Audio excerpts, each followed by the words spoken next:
We still have a fortnight to go for the first deadline of the Fantasy Premier League teams of the next season. But we're excited. I think a lot of FPL managers are excited. There's already 2 million teams that have been registered. And in today's episode, we're going to break down what our first drafts are looking like. What are the tips that we want to give out, when you're building your first team? What are the things you want to be looking at? What some of the fixtures are looking at? What are some of the early picks that are really standing out?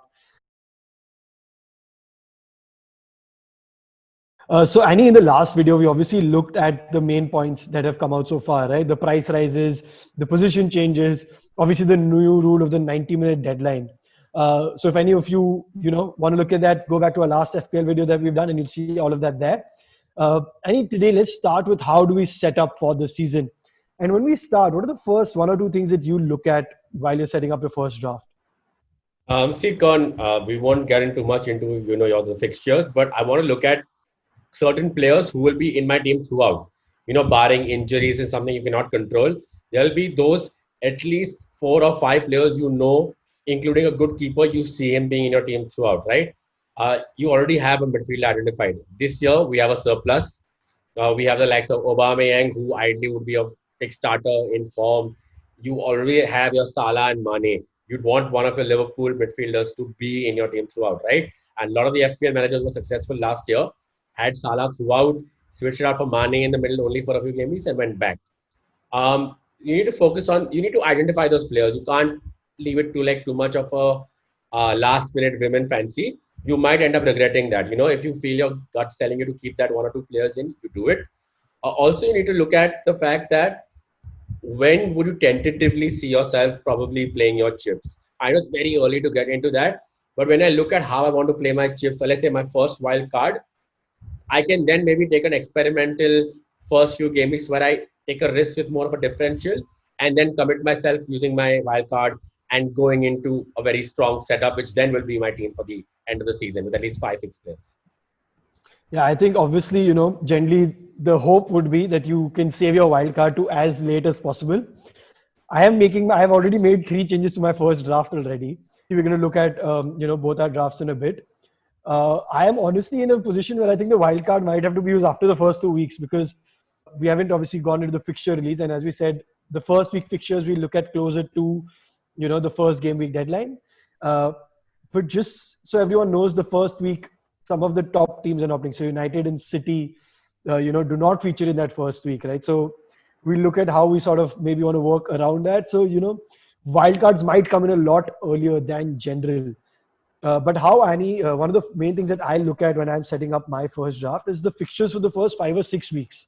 Right. So I try and look at sort of balancing those out rather than just look at week 1 and 2. Whereas then what happens is by game week 3, I need to make like 6, 7 changes probably, right? Because I'm like, oops, there's reds in the fixture tracker for everyone. Yep. So looking at those fixtures obviously is very important, right? And I think some of the key fixtures, just to see some of the key teams that we might look at to start with, could be the likes of, Spurs, who have a great fixture list in the FPL or in the Premier League, but we need to also look at they're playing Sunday, Thursdays because of the Europa League qualification rounds Yep. for game week 1 to 4. Obviously, the underlying attacking stats aren't that great in the closing season with Mourinho as well. So things to consider. Some of the other couple of points, Annie, quickly, and then we'll get into straight into our first drafts. So it's also important, Sikon, we both mentioned about the use of wildcard. It's very common for a lot of managers who end up using their first wildcard after having an abysmal start to their fantasy Premier League season, right? You mentioned, you look at the first 5 game weeks. I keep it even shorter. Look at the first 3 game weeks. This is a blippy game week or a blippy start to the FPL, like we had one the end of last FPL where we have 4 teams not playing in the first game week. So I do see a lot of managers using their wildcard in the first 5 game weeks, or well under the first 5 game weeks, right? So don't worry about it because it's very hard to predict, right? See, I've taken the risk and I've kept in United and Man City players already in my side, and I might risk playing with not a fully starting, not a fixed 11 or a whole starting 11 for my first week of FPL. I don't recommend everyone to do that. But for me, it's a win-win, right? It's the very first game week, enough time to catch up. Why not? Fix your team around what you want to see your team, I would say, after game week 2 than just for game week 1. I completely agree. On that note, let's jump straight into the drafts, Annie. Here it is. So this is the look at our first drafts. Just to help you, the one with Bruno Fernandes in it is mine. The one with Son and Kane obviously is Annie's, as we know. His First diehard. draft. Still the first draft, guys. Relax. I'm pretty sure this is going to be there in game week 38 as well. I have a feeling. But okay, Annie, come on. Let's quickly go through your team. What are the thoughts behind setting up this first draft? What are the problem areas? And just let's just break this down. So obviously, the first problem I faced was if I want a very competitive midfield and a striking lineup. And when I mean competitive, I don't even mean slight differential where I go for even a below 5 midfielder. Like how you have your Cantwell's at 4.5. Yeah. I've still gone for Lundstrom, who's a 5.5 regular starter. Sheffield have favorable fixtures, etc. I found a challenge where I could not fit in any quality defender in this. If you look at my keepers, they're both 4.5 regular starters, yes, but in the long, you can't say it right now that these are the ones who could be your Pope at the end of the season, right? So I found it impossible, like you, to fix in Alexander Arnold, a quality defender who could get me not only clean sheet points but assists or goals. I couldn't even get in United defender, for example, a Maguire. Yeah, I mean, well, let's see if Maguire starts the first game. That's going to be a big question mark. Yeah, so I think similar to your problem with the keeper, the biggest problem was Burnley not playing the first game week. Otherwise, Pope was going to be set and forget for the rest of the season. Sheffield United, Ramsdale would have been a good option. I'm not quite sure how he's going to perform this season. Are they going to be as strong as a back? So I've gone with McCarthy. Southampton obviously had a great run in, so they're showing promise there, which is why I think McCarthy is both of our picks. And I think both of us have gone for that Pope defender who you can bring in second game week onwards, because we are relying on Burnley getting in clean sheets, but we don't want to save that transfer for a keeper or that guaranteed transfer for a keeper. And because of Exactly. the heavy hitting midfield, we don't have enough money to have two playing keepers. So that's Correct. what both of us, we can see in both our drafts. So, Karan, as a transfer strategy, a lot of people, and me especially, over the years, last year was my first year where I actually kept in two full-time playing keepers in Rui Patricio, and in the middle I switched out Pope in the start. Very unfortunately, very unfortunately for, I had switched to De Gea and Tim Krul, right? Yeah. This year I'll go back to my earlier strategy where I will keep one keeper who widely plays, and I might eventually switch out to a 4.0 button or someone who I consider won't be playing, to get me enough of number of, zero point 0.5 will help me get a slightly better defender, right? Because the way you can see right now, if you want a competitive team, midfield and strikers, you need to go for 5 and 0, 5.0 and below defenders. I'm not even there yet. I'm literally at 4.5 and below. I mean, Vinagre has a good run in because Wolves are a solid unit. Lascelles was a very good captain and leader. And after he got injured, you could see that the the Newcastle backline kind of fell away, right? Justin, Leicester City, again, Chilwell's off. Pereira's injured till. So both Thomas and Justin are good starters at 4.5. Again, no brainers for me. But in the long run, I don't know if I would have maybe Vinagre and Justin in my team. But for the first 3 weeks, I would say it is good to just have them around. They could give you quality money for points. Yeah, I think we're going to obviously, I'm not going to get too into the specific players because, we're going to do a specific video on budget picks across the board. So I'm going to say most of it for that. But yeah, I think in general, the take is to have a set and forget keeper and a second non-playing keeper to save your money there. One premium defender, like your Trent Arnold's, a sort of mid-pick defender, and then the three budget options is what you generally set up at the start of the season, right? I'm going to move into midfield now, Annie, and I'm going to start with mine. And just looking at the fixtures, my first draft had Fernandes and De Bruyne, but I can't have two heavy, two premium options not starting, right? So that's why I've gone for Aubameyang with the view that I start my first two game weeks Aubameyang, Fulham away, West Ham home. And then after that 2 game weeks, when Arsenal start going south, I bring in De Bruyne. So that's something that's prefixed in my head already. There's obviously no Salah there, which is why I've spent money on Trent, because that covers me in some Liverpool asset, and Trent is a Liverpool attacking asset, which is why my midfield sort of looks like that. And then I've gone for a couple budget picks with Soucek, Pereira, Saint Maximin, not guaranteed ones, but have shown enough promise. I've gone into the stats and sort of gone from there. Right. So, like I said earlier, I've taken the hit for now. I have taken De Bruyne in my team already. Hey, but if Lionel Messi joins Man City, all of this would just go to moot and De Bruyne would become a differential. He could become a differential. Yeah. But yeah, coming to this technicality, I don't ideally want to risk using my wildcard in the first 2 weeks. So I'm trying to pick and choose and slowly change one player at a time. I did also have Bruno Fernandes in my team, but I eventually switched him out for Son, which gave me that room to wiggle in and get that better striker, right? Mitrovic will be a starter for me. I'm not going to get into forward right now. I'm going to stick to my midfield, which is why I then balanced out Lundstrom 5.5, Saka 5.5, Son, Salah, De Bruyne. I think those three are obviously short starters for me. They've given us the bang on the buck. That is not the worry. I'm only worried about maybe trying or taking too big a risk with Saka and Lundstrom in the start.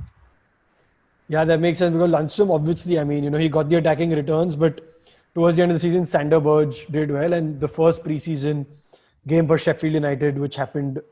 And Uh, for Arsenal, you have Willian, you have Pepe Fit, Willian who's already joined them. yeah, So Saka may not be starting. yeah, yeah, exactly. That's a big one. So, just one more thing, at that point, another tip that sort of I'm going to be looking at, I'm going to be looking at the Community Shield game. I'm going to be looking at the preseason games. It might not be the best barometer for how a team is going to perform, but it still gives you that indication on which players are fit for 90 minutes, which players are getting those 90 minutes in, especially in And this formation, shortened and even preseason. even the formation, how Yeah. maybe Arteta would like to line up into the new season, right? Liverpool don't have too many signings so far. The lineup could be quite similar. Arsenal would be a good preview to a lot of FPL managers. Yeah, definitely. My worry in my midfield is that Aubameyang. I'm not sure after the lockdown, all of us, so many of us, got in Aubameyang and he just failed to deliver. So that might be one change that I'm going to keep tinkering with up until the deadline comes in. Right then, moving into the forward line. I am currently very happy with this because I had to get in a Chelsea attacking asset. Just looking at the firepower that they have now with this window, they are one of the best shots in box per 90 minutes. Werner for me was a no-brainer to bring in, especially seeing his record. Mitrovic is here and there. Ings for me in there, Annie, right now is just there till City's fixtures come back in. This team right now, I still have two in the bank. So right now, Ings at 8.5. I am hoping that Ings can see me through the first couple of game weeks, and I can bring Aguero in at 10.5. So I have That's what I'm completely thinking. maxed out. I've completely maxed out. I'm zero in the bank, and I have preferred to go back to how I normally like to set up my FPL team, which is a 3-4-3. Yes, we did not see attacking returns from strikers in the last season, which is why we all eventually came to a 3-5-2. So I still have faith that Mourinho has got a whole summer with this squad. I do see returns coming in from Kane. He's fit. They've not played anything in Europe, right after the Premier League season was done. The players have got more time to, kind of take a cool down and come back. Why I've gone for Marshall as well is I see the way United will set up next year Marshall to be the pivotal point. Werner obviously was the second choice there. It's either 9 for Marshall, Werner 9.5. You can mess around with that depending on how much you save again in your midfield, right? Werner, I think, is a good choice as well, Con. I was first going to go for Werner and go for a completely budgeted, very possibly non-starter forward. But I chose to go with Mitrovic only because he has the credentials to get you those points, even when he played for Fulham when they got relegated in their previous attempt, right? So I felt Martial, Kane, Mitrovic is my best bet for the first 5 game weeks. And I most likely won't tinker with it, even if Aguero starts. It's only because I do see Spurs having a flying start. All right. So honestly, my first draft had Martial in it, but I just couldn't go with Fernandez and Martial together, and just risk and obviously Tarkowski. So miss all those key players in the first game week So, itself, and then Con, sorry, I'll I interrupt you here. realized. I think we come back to the point you and I mentioned in the start and you hammered upon. It's about, as a manager, how comfortable you are maybe taking the risk of playing just 9 players playing in this side for the first game week versus wanting a full starting 11, but then taking in some average players. Hey, there will be money in the bank for sure, but then you might risk having to either take too many minus points or then risk a wild card in the very second game week or third game week itself. Yeah, which again links back to the other point being, when you're planning your first game week draft, look at the long picture. Don't just look at game week 1. Look at how you think it might look at in game week 3, game week 4, what the fixtures are then, and how to go from there. Right then, I think that's a good look at first drafts. I think we sort of covered, the main talking points here and there. One last thing that I want to leave with, the last tip rather is don't tinker too much. Try and keep those two transfers. So don't try and put one transfer each week. Those two transfers can actually work like mini wildcards for you. So try and Right. keep those is what I'm going to leave as my last tip when you're still thinking about your drafts. Anything? 100%. Yeah, 100%. I agree with Kern. All the tinkering, if you already started working on your team right now, which is why we're doing this video for you, great. If you save it till the end and you're looking at this video, let's say probably a week before or just 4 days before the start of the season, I would still tell you to look at your instinct. Make sure you have two of the five heavy hitting midfielders in your side from the start. I feel even if things go wrong, let's say in the first couple of game weeks for you, those two might really, really rescue you out. Yep. Right. So that was our first FPL drafts and our top tips, what you should be doing, what you should not be doing, and how to plan and set up for the first few game weeks of the season. We also have a very special setup for the season. If you join our Fantasy Premier League mini league, the Football Fundits League, links which can be found in the description on our pages, on our social media. The winner of that, if you manage to beat the Fundits, you will get a Premier League team jersey of your choice for the 21-22 season. So that's good enough incentive to join us. Let's make this competitive. Let's have some fun and see you in the next episode.